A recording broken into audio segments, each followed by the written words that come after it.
नेता प्रतिपक्ष तो कई बार बड़ी संजीदगी से काम लेते हैं, लेकिन आज नेता प्रतिपक्ष की कुछ नहीं चली। आप नेता प्रतिपक्ष की कुछ नहीं चली, उनको वंचित किया।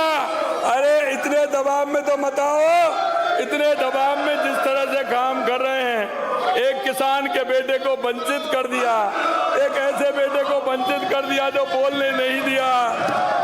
और ये कांग्रेस आज से नहीं, ये कांग्रेस आज से नहीं, ये बाबा साहब भीमराव अंबेडकर के समय से ये दलित और पिछड़ों पर अन्याय करती आई है। और वो ही आपके सामने आज सदन में पैदा करके बता दिया। अगर आज कोई दूसरा प्रतिपक्ष का नेता होता तो ये कांग्रेस कभी उसको बोलने से वंचित नहीं करती, क्योंकि एक ऐसा व्यक्ति है। माननीय मैं प्रधानमंत्री जी और माननीय केंद्रीय वित्त मंत्री जी का भी धन्यवाद देता हूं। माननीय अध्यक्ष महोदय, हमारी केंद्र की सरकार के द्वारा राज्य के पूंजीगत निवेश के उपलब्ध कराई जा रही है सहायता तथा ऊर्जा क्षेत्र के लिए दिए गए अतिरिक्त ऋण का महत्व किसी से छिपा हुआ नहीं है। मैं माननीय सदस्यगणों को याद दिलाना चाहता हूं कि वर्ष 2020-21 से ही माननीय नेता प्रतिपक्ष आपकी सरकार के समय से इन दोनों उल्लेख प्रावधानों के अंतर्गत राज्य को वित्तीय संसाधन उपलब्ध हो रहे थे। 15वें वित्त आयोग की अंतिम वर्ष होने के कारण इस अवधि में वित्तीय वर्ष में समाप्त होने की संभावना थी। अब तो आप समझ ही सकते हो कि सरकार द्वारा आगामी वर्ष प्रावधानों को हमारे अनुरोध पर आपको ध्यान होगा 18,000 करोड़ रुपए से अधिक राशि प्राप्त होगी। 18,000 करोड़ रुपए से।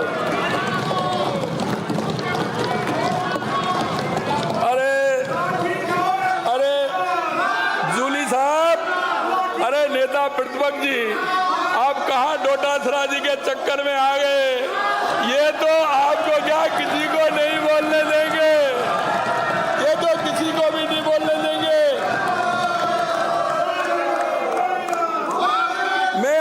मैं तो ये कहना चाह रहा था कि डोटासरा जी, अगर आप डायरी पेन लेकर के बैठते हैं तो आपको मालूम पड़ता कि ये डबल इंजन की सरकार क्या होती है। माननीय अध्यक्ष महोदय, मैं आपके माध्यम से यह भी नोट कराना चाहूंगा कि केंद्रीय करों में राज्य का हिस्सा राशि वो 75,156 करोड़ रुपए में 14% की बढ़ोतरी की गई है। 14% की वृद्धि और 2025-26 में 85,716 करोड़ रुपए आने वाले हैं। अरे अब तो मेज धबधबा दो,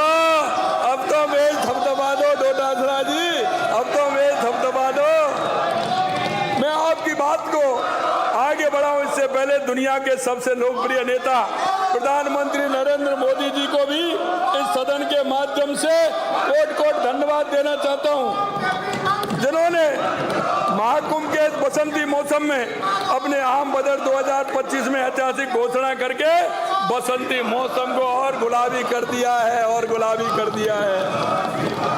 आत्मनिर्भर भारत की ओर एक और मजबूत कदम बढ़ा दिया। वही दिन दूर नहीं कि हमारे देश की अर्थव्यवस्था दुनिया की तीसरी सबसे बड़ी अर्थव्यवस्था बनेगी। राजस्थान में भी मध्य वर्ग नौकरी पेशा लोगों जिनकी वार्षिक आय 12 लाख तक है। माननीय अध्यक्ष महोदय, देखिए राजस्थान में भी जिनकी 12 लाख तक की आमदनी है उनको भी आयकर नहीं देना होगा। कितना बड़ा फायदा हमारे देश के यशस्वी प्रधानमंत्री नरेंद्र मोदी जी ने किया है। नौकर पेशा मध्यम वर्ग की आमदनी की जेब में जब ज्यादा पैसा आएगा निश्चित तौर पर ज्यादा खर्च भी होगा। खर्च अगर राजस्थान की अर्थव्यवस्था पर होगा तो उसका फायदा राजस्थान की अर्थव्यवस्था पर आएगा। यह अप्रत्यक्ष प्रभाव से निश्चित तौर पर आपके सामने है। राजस्थान में धरती का सीना चीर के अन्न पैदा करने वाले 77 लाख से अधिक अन्नदाताओं किसानों के लिए केसीसी की सीमा बढ़ाना। क्यों मैं कहना चाहता हूं, आज इनको पता था आज इनको पता था कि केंद्र की सरकार ने किसानों को बहुत बड़ा तोहफा दिया है। ये माननीय अध्यक्ष जी किसान विरोधी, मजदूर विरोधी, युवा विरोधी हैं। इन्होंने हमेशा इनके विरोध का काम किया है। ये कभी नहीं आ सकते। लेकिन मैं एक कहानी जरूर सुनाता हूँ। एक कहानी सुनाता हूँ मैं आपको कि भगवान कृष्ण जब कालियाबन था, कालियाबन ने जब ये बोलिया था, उन्होंने कालियाबन जब था तो कालियाबन ने कहा था और उसने कहा कि भगवान मेरे को वरदान दीजिए कि ना मैं आदमी से मरूं, ना मैं किसी से मैं मरूं नहीं, मेरा के लिए वरदान दीजिए। भोलेनाथ थे, उन्होंने वरदान दे दिया। अब मैं भी क्योंकि ब्रज से आता हूं तो मैंने देखा कि उनकी ये कहानी है, ये बड़ी विचित्र है। जब उन्होंने कहा तो मचकुंड भगवान को यह वरदान था कि वो सोएंगे लेकिन उनको कोई जगाएगा तो वो भस्म हो जाएगा। जब वो कालियाबन को भगवान कृष्ण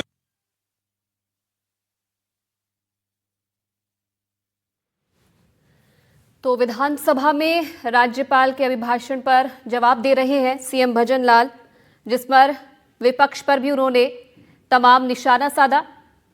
सदन को सुचारू रूप चलाने के लिए पहले उन्होंने धन्यवाद दिया और इसी के साथ साथ उन्होंने कहा कि किसान के बेटे को ये मौका दिया गया कि वो आज राज्य का मुख्यमंत्री है, इसके लिए भी धन्यवाद उन्होंने दिया। होने वाली है, राजस्थान से नहीं पूरे देश से इनका पाप का गला भर गया। ये कांग्रेस भस्म होने वाली है, ये कहीं चलने वाली नहीं है। पूरे देश से दिल्ली का परिणाम आएगा, देख लेना। कांग्रेस का 0 से आगे बढ़ जाए तो देख लेना। और आपके यही कर्म इनको नीचे ले जाने का काम कर रहे हैं।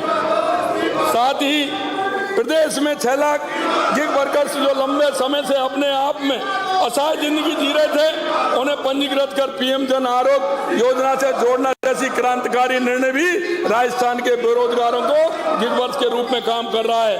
तो सौगात देने के लिए आम बजट के लिए आपने बताना चाहता हूं, माननीय सदस्यों को जानकर प्रसन्नता होगी कि आमजन, कृषक तथा साथ ही निवेश एवं उद्यमियों को राहत देने की श्रृंखला में आज ही आरबीआई द्वारा 0.25 रेपो रेट में कमी की गई है। मैं हमारे शासन के आधार पर आपको अग्रणी राजस्थान संकल्प पत्र की उपलब्धियां की वानगी तो सदन के रूप में प्रस्तुत करूंगा, परंतु मैंने प्रतिपक्ष के नेता तथा विपक्ष अन्य सदस्यों को बड़े जोर शोर से हमारी कार्यप्रणाली की आलोचना करते हुए सुना है। मैं उन्हें याद दिलाना चाहता हूं कि हमारी सरकार के सफर में अभी मात्र 1 वर्ष हुआ है। ये तो 1 वर्ष का दर्द है अध्यक्ष जी, 1 वर्ष का दर्द है। 5 साल बाद सदन में नजर नहीं आएंगे। आज 4 साल पहले कह रहा हूँ, 4 साल पहले कह रहा हूँ, ये सदन में नजर नहीं आएंगे। इनकी संख्या बहुत कम होगी, नजर नहीं आएंगे 5 साल बाद। ये मैं आज दावे के साथ कह रहा हूँ। और मेरी बात को लिख लीजिए, धारीवाल जी आप भी लिख लीजिए, मेरी बात को लिख लीजिए। 4 साल बाद सदन में नजर नहीं आएंगे, ये लिख देता हूं।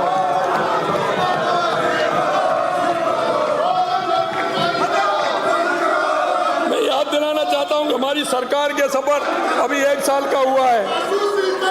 विदाई राजस्थान की जनता ने आपकी विदाई बड़े धूमधाम से की।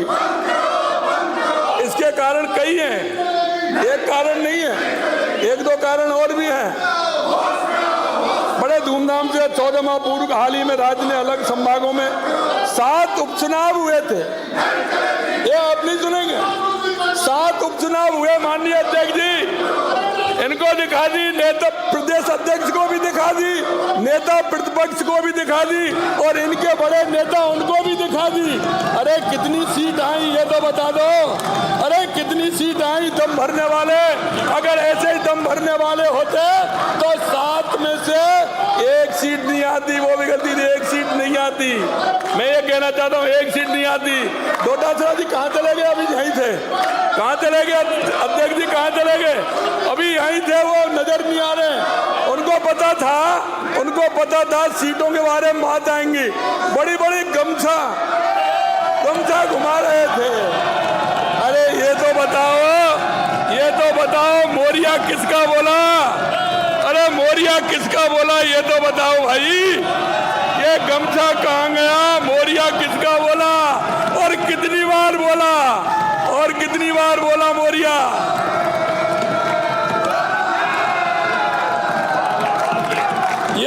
ये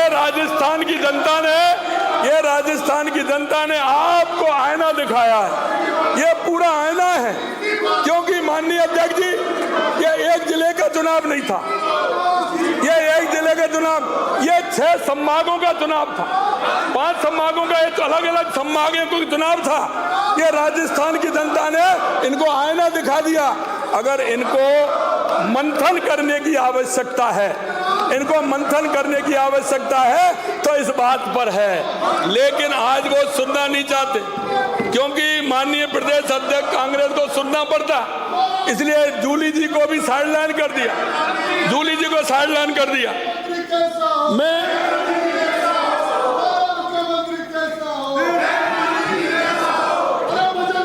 आपने देख लिया। मैं आपके माध्यम से कहना चाहता हूं,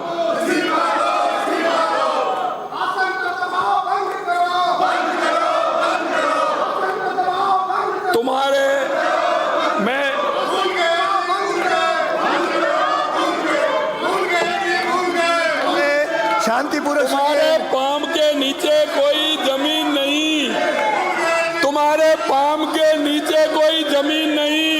कमाल ये है कि फिर भी तुम्हें यकीन नहीं। तुम्हारे पाम के नीचे कोई जमीन नहीं। कमाल है कि फिर भी तुम्हें यकीन नहीं। पाम के नीचे जमीन नहीं, फिर भी यकीन नहीं। ये देख रहे हैं क्या हो रहा है, फिर भी यकीन नहीं हो रहा है। अरे सपने मत जियो।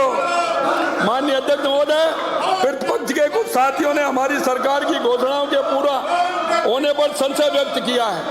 मैं आपके माध्यम से कहना चाहता हूं, और मैं राजस्थान की 8 करोड़ जनता से भी कहना चाहता हूं, आप देख रहे हैं और ये राजस्थान की 8 करोड़ जनता भी अध्यक्ष जी देख रही है कि जिस तरह से इन्होंने राजस्थान की जनता के साथ कुठाराघात किया है। मैं जिस किसान कौम से आता हूं, मैं उस किसान के दर्द को जानता हूं।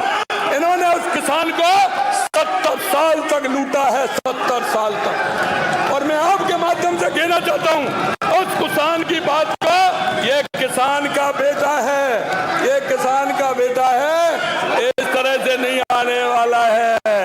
ये तो और पूरी ताकत के साथ, और राजस्थान की जनता ने जिस भाव और